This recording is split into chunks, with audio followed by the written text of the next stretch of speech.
Lição de segunda-feira, 28 de outubro. A mulher junto ao poço. Eu vou ler antes um texto, está no Desejado de Todas as Nações, página 120.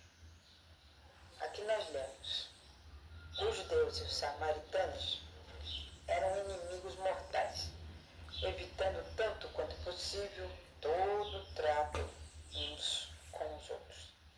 Negociar com os samaritanos em caso de necessidade era, na verdade, reputado lícito pelos rabis, quer dizer, eles achavam certo fazer algum tipo de comércio. Qualquer contato social com eles, porém, era condenado. Um judeu não tomava emprestado, nem recebia favores de um samaritano, nem mesmo um pedaço de pão ou um copo d'água. Comprando comida, os discípulos estavam agindo em harmonia com o costume da nação. Lembra-se que Jesus ficou ali no poço, esperando os discípulos que tinham ido então comprar alimento. Além disso, não iam, entretanto. Então, mais do que isso, fora o valor comercial, eles não tinham nenhum relacionamento com os samaritanos. Pedir um favor a um samaritano ou buscar qualquer maneira de beneficiá-lo não estava nos pensamentos, nem mesmo nos discípulos de Cristo. Então, continuando aqui, na página 120. O livro Desejado de Todas as Nações. Ao sentar-se à beira do poço, Jesus desfalecia de fome e de sede. Então Jesus estava ali, não era à toa. Ele estava com fome, ele estava com sede. Então a missão dos discípulos foi comprar comida. E isso, dentro da realidade dos judeus, era lícito, era certo fazer. Fora isso, eles não tinham contato de forma alguma com os samaritanos. Longa fora a jornada desde a manhã e agora dardejavam sobre ele os raios do sol do meio-dia. A sede era-lhe acrescida ao pensamento da fresca e refrigerante água ali tão perto, e todavia inacessível para ele, pois não tinha corda nem cântaro, e fundo era o poço. Cabia-lhe a sorte da humanidade e esperou que viesse alguém para tirá-lo. Então, nós sabemos que Jesus não tinha com que tirar aquela água do poço. Jesus estava cansado, estava com fome. E diante desse quadro, os discípulos tinham ido então comprar comida, né? E fazer esse tipo de negócio com os samaritanos era permitido para os judeus. Então, na lição de hoje, 28 de outubro, a mulher junto ao poço, nós vamos ver a pergunta número 3. Como Jesus usa esse encontro para começar a testemunhar para aquela mulher? Testemunhar quer dizer falar sobre Deus para alguém. Nesse caso aqui, Deus deixou uma oportunidade muito boa para Jesus fazer esse contato com a mulher samaritana. Nós vamos ler então João 4, 7 a 15, para ver como que Jesus planejou fazer esse contato com a mulher. Veio uma mulher de Samaria tirar água. Disse-lhe Jesus: dá-me de beber. Pois os seus discípulos tinham ido à cidade comprar comida. Disse-lhe então a mulher samaritana: como? Tu, sendo judeu, me pede de beber água a mim, que sou mulher samaritana? Porque os judeus não se comunicavam com os samaritanos. Respondeu-lhe Jesus: Se tivesses conhecido o dom de Deus, e quem é o que te diz, dá-me de beber, tu lhe terias pedido e ele te haveria dado água viva. Disse a mulher: Senhor, tu não tens como tirá-la, e o poço é fundo. De onde, pois, tem essa água viva? És tu, porventura, maior do que nosso pai Jacó, que nos deu esse poço, do qual também ele mesmo bebeu, e seus filhos, e seu gado? Replicou-lhe Jesus: todo aquele que beber desta água tornará a ter sede, mas aquele que beber da água que eu lhe der nunca terá sede. Pelo contrário, a água que eu lhe der se fará nele uma fonte de água que jorre para a vida eterna.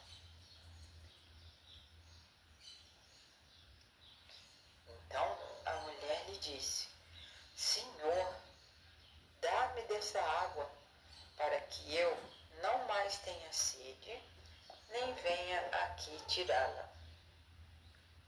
Então, nessa conversa, Jesus quis mostrar para aquela mulher samaritana que ele era a fonte de água viva, né? E Jesus pode satisfazer todas as nossas necessidades, espirituais principalmente. E a mulher então se interessou por aquela conversa e pediu que Jesus desse para ela essa água. Então esse ódio que existia entre os judeus e samaritanos impedia aquela mulher de fazer esse favor para Jesus.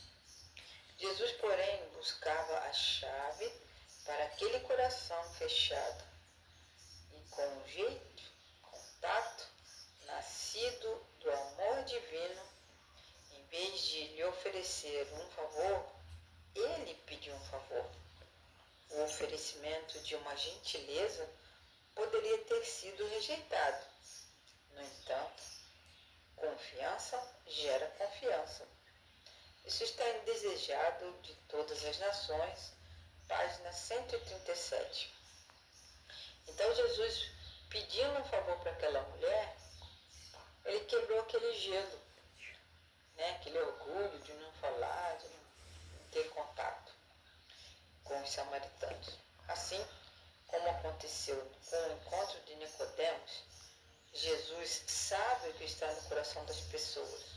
E o coração daquela mulher estava fechado por conta das tradições e dos ensinos que ela recebeu durante toda a vida dela, né? Por isso que ela ficou surpresa, né, quando Jesus, um judeu, pediu um favor para ela, que era samaritana. Mas Jesus não fez rodeios, não. Ele já perguntou, já falou para ela: se você conhecesse o dom de Deus e quem é que está lhe pedindo água para beber, você pediria, e ele lhe daria água viva. E essa resposta dessa mulher foi meio semelhante à resposta de Nicodemos, que no contexto do novo nascimento, Nicodemos perguntou: como pode ser isto, um homem nascer de novo? Não é? E no caso da mulher samaritana, ela falou: se você nem balde tem, esse poço aqui é fundo, como é que você vai conseguir tirar água viva daqui? Bom, tanto no caso da mulher samaritana quanto no caso de Nicodemos, Jesus apontou para verdades espirituais que essas pessoas precisavam ouvir e compreender. No primeiro caso, um respeitado mestre judeu, e no segundo caso, a história da mulher samaritana. E essa mulher, pelo jeito, tinha um caráter meio duvidoso, né? Em cada caso, Jesus estava dizendo a mesma coisa, que eles precisariam então de passar pela experiência da conversão. E foi isso que aconteceu. Pergunta número 4. Qual é o contexto do Antigo Testamento para a declaração de Jesus sobre a água viva? Vamos ler Jeremias 2, verso 13, depois Zacarias 14, verso 8. Como nós sabemos, né, a água ela é necessária para a vida dos seres humanos. Ninguém consegue viver sem água. Então, a água é uma ilustração, é um símbolo, um poderoso símbolo, né, que mostra o que? A vida eterna. Então, nesses versos, nós vamos ver que esse contexto que Jesus falou que ele daria água viva para a mulher, né, para que nunca faltasse na vida dela. Então vamos ler Jeremias 2,13. Porque meu povo fez duas maldades. A mim me deixaram um manancial de águas vivas e cavaram para si cisternas rotas que não retêm águas. Então aqui Deus estava falando que o povo dele se desviou do caminho de tal forma que fizeram duas coisas ruins. Deixaram de seguir a Deus e foram procurar obter para si outras fontes de prazer, de vida. Então Deus era o único Deus de Israel. Israel sempre adorou o único Deus. Mas aqui, como diz o verso, eles foram procurar cavar cisternas para si, ou seja, adorar outros deuses, procurar outros caminhos, conhecer outras doutrinas que não eram de Deus. Vamos agora para Zacarias 14, verso 8. Naquele dia acontecerá que correrão de Jerusalém águas vivas, metade delas para o mar anterior e metade delas para o mar posterior. No verão e no inverno sucederá isso. Então, toda a água dos rios corre para os mares, né? E isso é um símbolo de sobrevivência, de vida espiritual abundante. Então, nós vemos aqui, nesse contexto do Antigo Testamento, Deus é apresentado, né, no Antigo Testamento como fonte de água viva para o seu povo. Então a vida que nós temos, nós devemos a nossa vida a Deus. E esse termo águas vivas significa que Deus supre todas as nossas necessidades. E foi assim então que Jesus, conversando com aquela mulher junto ao poço, ele teve essa oportunidade de abrir a mente dessa mulher para entender que ele era a fonte de água viva. E quando Jesus disse, aquele que beber da água que eu lhe der, nunca mais terá sede. Pelo contrário, a água que eu lhe der será nele uma fonte a jorrar para a vida eterna. Então, se nós queremos seguir a Jesus, ele é o único que pode abençoar a gente de tal forma que a gente não tenha equívoco, né? Erros espirituais, de entendimento, de doutrinas erradas. E essa vontade de estar sempre procurando a Deus e a Jesus é comparada a uma fonte. Deus sempre nos dá para cada um dos seus filhos, né, a vontade de obter a cada dia a água viva, ou seja, o conhecimento de Deus, e nunca nos desviarmos do caminho do Senhor. Deus nos abençoe para que a gente siga sempre o caminho de Deus e Ele seja a nossa única fonte de alimento espiritual.